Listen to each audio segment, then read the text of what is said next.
할렐루야. 오늘은 출애굽기 31장 말씀 함께 은혜를 나누겠습니다. 자, 여러분 그동안 계속 이 출애굽기 말씀 보면서 하나님께서 성막에 대해서, 제사에 대해서 여러 가지 규례를 말씀하십니다. 어떠신가요? 좀 많이 까다롭다고 느껴지지 않습니까? 정확하게 수치까지 다 말씀하시면서 아주 정확한 기준과 규칙으로 만들려고 하십니다. 보통 까다로운 것이 아니죠.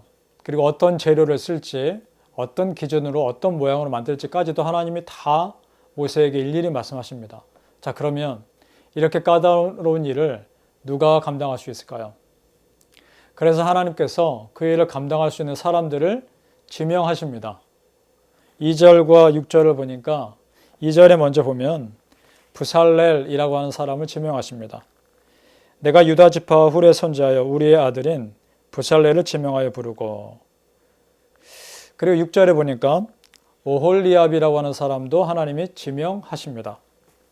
내가 또 단 지파 아히사막의 아들 오홀리압을 세워 그와 함께하며, 그러니까 오홀리압을 세워서 부살렐이라고 하는 사람과 함께 일하게 하십니다.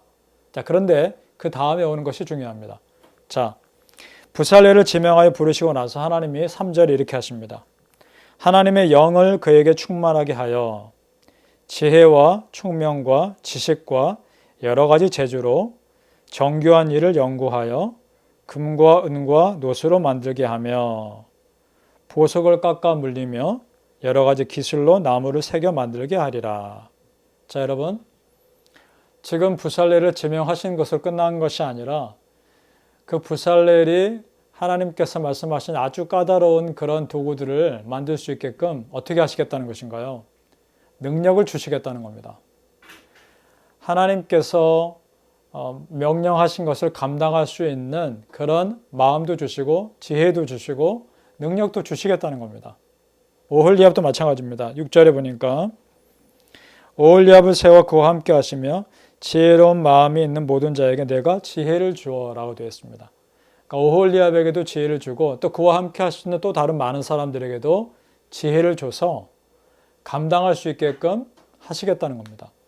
자, 여러분, 하나님께서요, 어떤 일을 나에게 맡기셨을 때는 그냥 맡기신 것이 아니라 그것을 감당할 수 있는 힘과 능력도 주시리라 믿습니다. 맡기셨을 때는 사실 이미 주신 것입니다. 그러니까 많은 사람 중에서 나를 지명하셨다는 것에 우리는 감사해야 하고요. 그리고 나에게 이미 감당할 능력 주셨다는 것을 믿어야 합니다. 그리고 그 일을 통해서 하나님께서 나에게 어떤 은혜를 주실지, 어떤 영광을 받으실지를 오히려 우리는 기대해야 합니다.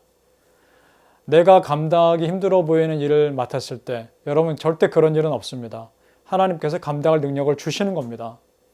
오히려 두려워할 것이 아니라 걱정할 것이 아니라 기대해야 하는 것입니다. 이것을 통해서 하나님께서 어떤 은혜를 주실까? 자, 여러분 생각해 보십시오. 지금 우리가 성경을 읽고 있는 이 부살렐, 오홀리압 이 이름 어떻게 기억하십니까? 하나님의 성막의 도구를 잘 만든 사람들로 기억되지 않습니까? 하나님께서 나에게 맡겨주신 일을 그렇게 감당했을 때 우리가 그렇게 기억되는 사람이 되는 것입니다. 여러분 때로는 교회를 할 때요, 또 하나님 일을 할 때요, 좀 내 시간을 내야 되고 내 능력을 벗어나는 것 같고 그런 어려운 일이 있을 수 있습니다. 그런데 우리는 기대해야 합니다. 하나님께서 나에게 어떤 은혜를 주실지, 그리고 이것을 어떻게 감당하게 하실지, 그리고 또 어떤 도움의 손길들을 붙여주실지 기대하십시오. 그러면 그런 가운데 하나님께서 예비하신 은혜가 있으리라 믿습니다. 그리고요, 안식일에 대해서 이런 말씀하십니다. 13절에 보니까 이런 표현을 하십니다. 너희는 나의 안식일을 지키라 라고 말합니다. 여러분, 우리의 안식일이 아니라 하나님의 안식일이라는 겁니다. 그 얘기는 안식일에 우리가 집중해야 될 분은 하나님이라는 것이죠. 그만큼 하나님을 예배하는 일에 집중하라는 것입니다. 사실은 성막 건축보다 더 중요한 것은 그 성막에 임재하실 하나님께 예배하는 일이었습니다. 하나님의 일보다 더 중요한 것은 하나님께 예배하는 것입니다. 그래서 우리가 예배자로 먼저 서야 하는 것이죠. 15절에 보니까 이렇게 되어 있습니다. 여호와께 거룩한 것이라. 엿새 동안은 일할 것이나 일곱째 날은 큰 안식일이니 여호와께 거룩한 것인지라. 이렇게 말합니다. 큰 안식일이다라는 말, 이 원래 뜻은 쉬는 안식일이다라는 표현입니다. 이날은 다른 거 하지 않고 쉬는 겁니다. 그런데 그냥 쉬는 것이 아니라 하나님께 예배하며 쉬는 것입니다. 다르게 또 말하면 하나님을 향해 예배드리고 찬양하고 기도하는 것 자체가 우리 믿는 사람들에게는 쉼이라는 겁니다. 믿으십니까? 예배 가운데 정말 쉼이 느껴지십니까? 예배 가운데 정말 위로가 느껴지십니까? 예배 가운데 새 힘이 생기고 위로가 생기면 여러분 그것이 정말 진정한 쉼입니다. 우리가 드리는 예배가 그런 은혜가 있기를 축복합니다. 멈추어야 시작할 수 있습니다. 내려놔야 다시 잡을 수 있습니다. 내가 육신의 일을 잠깐 스탑해야 하나님께 그만큼 집중할 수 있습니다. 주일은 그런 겁니다. 우리가 드리는 예배가 그럴 수 있길 바랍니다. 구약은 안식일을 예배의 날로 정했지만 신약은 안식일을 지나 주일, 그 다음날 부활하신 예수 그리스도가 부활하신 날을 예배의 날로 기억합니다. 오늘 우리가 드리는 주일이죠.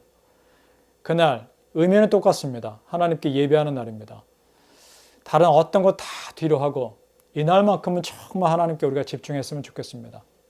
정말 우리가 바쁜 가운데 너무 바빠서 놓치고 있는 것은 없는가 한번 생각해 보십시오. 늘 바쁜 일로 쫓겨서 정말 중요한 무언가를 놓치고 있다면 그것은 우리가 다른 잘못된 길로 가고 있는지도 모르겠습니다. 항상 기억했으면 좋겠습니다.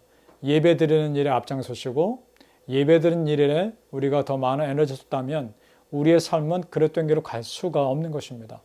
여러분, 바라기는 예배 가운데 다른 누구도 줄 수 없는 하나님만이 주시는 참 쉼, 참 안식 누리실 수 있기를 예수님 이름으로 축복합니다.